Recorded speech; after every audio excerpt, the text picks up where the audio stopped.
So today's video, we're going to be doing a fall-inspired wreath painting in watercolor. So we're going to start with our Arches paper in 140-pound cold press. And I really love this paper.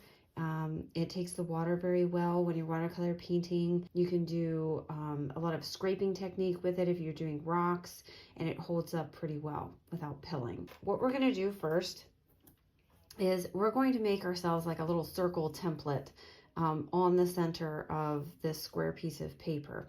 So I'm going to just use my masking tape roll, and I'm going to center it as best as I can. And then I'm going to just trace a very faint outline. It doesn't have to be totally perfect. It's just kind of a guideline for us so that we can know where to put our watercolor elements. Okay, there we go. I don't know if you can see that. It's very, very light. But we want it to be light so that we can either cover up or erase the pencil line when we're done. Okay, so that's the first thing we're going to do, is just get our guide line on there, and we're going to center it as best we can in the paper. So now that I have my little template laid out, the next thing I want to do is I want to kind of lay out where I want my flowers to be, my floral elements. So I'm going to kind of think about different kinds of flowers. I kind of want a sunflower kind of here, maybe with another one here. And maybe another one just kind of opening up here. And then we're going to have a bunch of foliage elements. So I'm just kind of laying that out just to give me an idea, just a guideline, so that when I'm painting, I'm not like totally blind. I want to have a little bit of an idea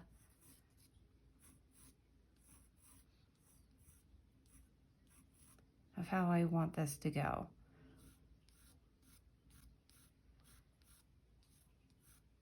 And you can use a pencil. I'm using a kind of a watercolor pencil. The line dissolves with water, but you can use just a regular pencil, just draw lightly.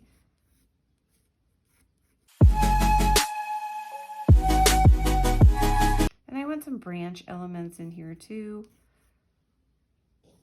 It'll just make it seem a little bit fuller. We want a nice full wreath.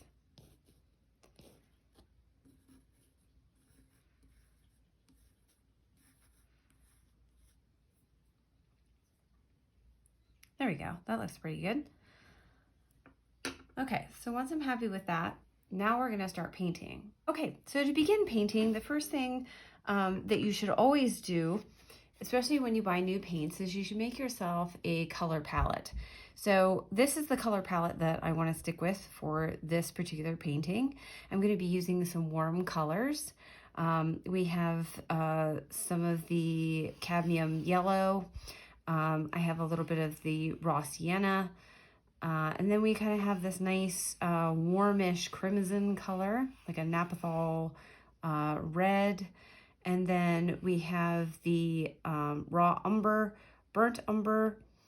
We have a little bit of the cadmium orange, and then I have the Mars black. The Mars black tends to be a little bit warmer than like a Payne's gray. The Payne's gray has like an undertone of blue to it.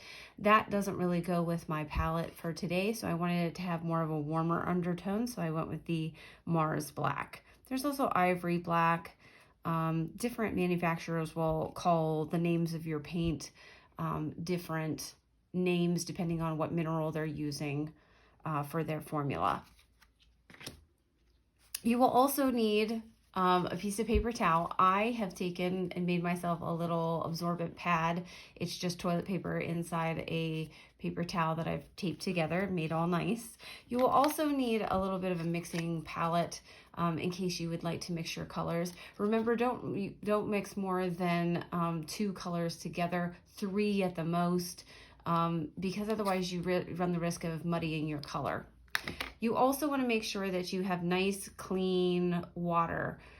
If you are having to rinse your brushes, you want to have 2 water sources. One is your dirty water that you're rinsing your brushes. One is the clean water that you're going to reconstitute your color from.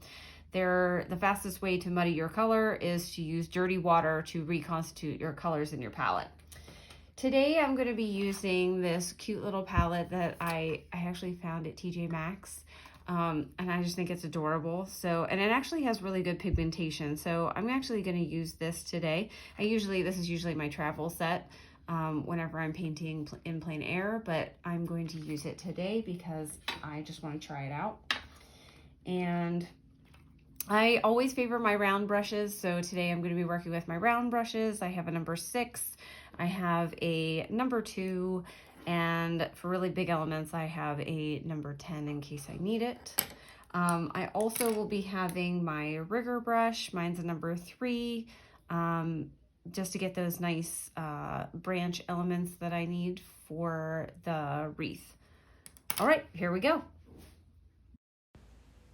So here we're going to start with the centers of the sunflowers. So we're just going to lay in a little bit of the black with a little bit of brown. Now I'm kind of adding a little bit of the foliage elements, and now I'm working on the petals around the centers of my sunflowers. I'm varying the colors of yellow that I'm using, still sticking to my color palette. Okay, so now I've let my painting dry, and I'm going to glaze over some of the petals here to make them darker, and a little bit here in the centers of my sunflowers to make those a little darker. Watercolor, as it dries, it actually becomes lighter in value. So it'll look very dark when it goes on, and a lot of people, a lot of beginners will freak out and they'll be like, oh my gosh, that's too dark. But if you just let it dry, it'll dry a lot lighter than what you think whenever it goes on wet. Okay?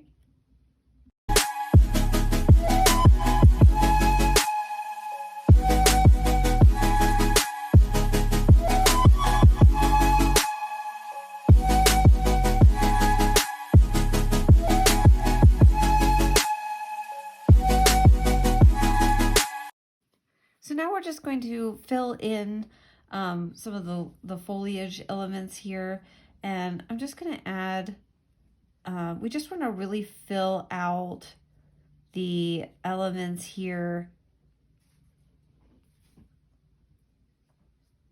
of the wreath. We want it to feel like it's nice and full. We don't want any bare spots.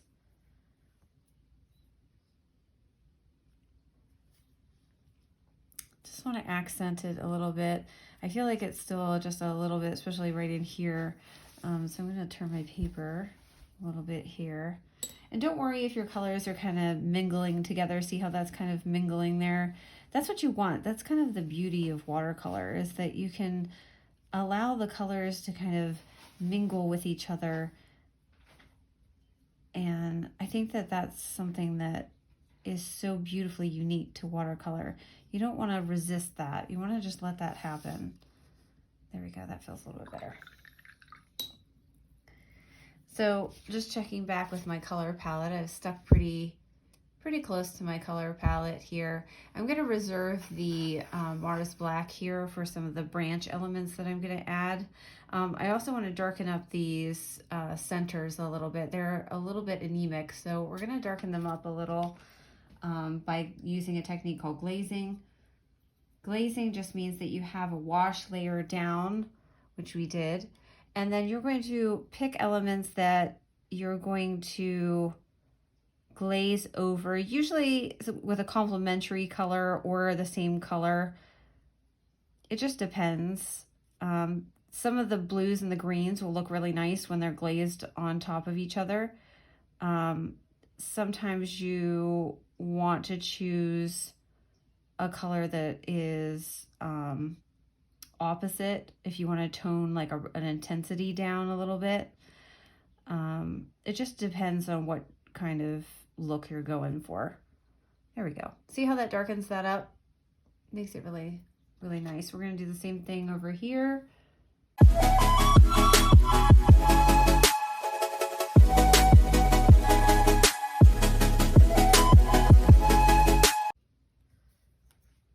There we go. That looks better.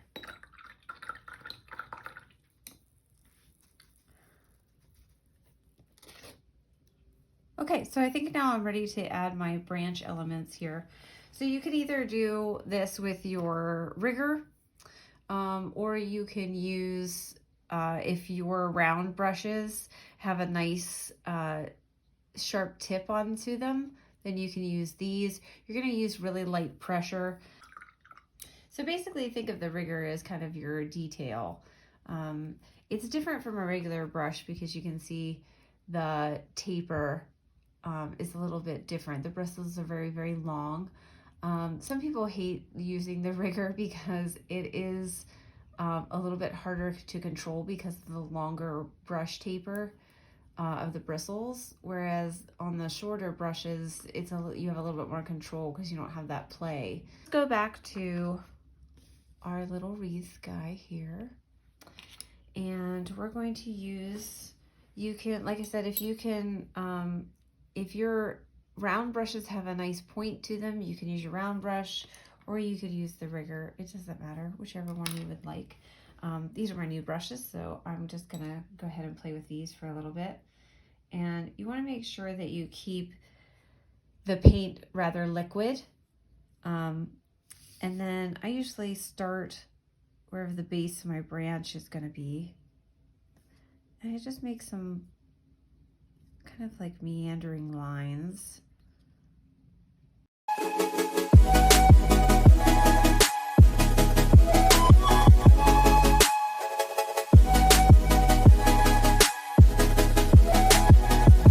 See? And then we're going to keep doing that all the way around the wreath.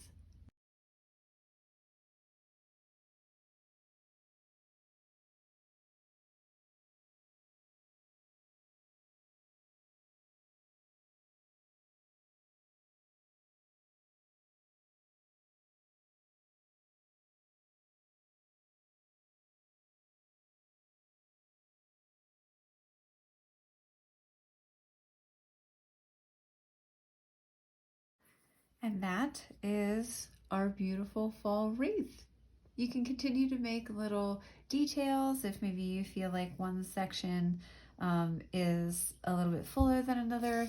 You can kind of rotate your picture, make sure that it's kind of balanced from all directions. And then whenever you're done, don't forget to sign your work. Thanks for tuning in. We'll see you next time.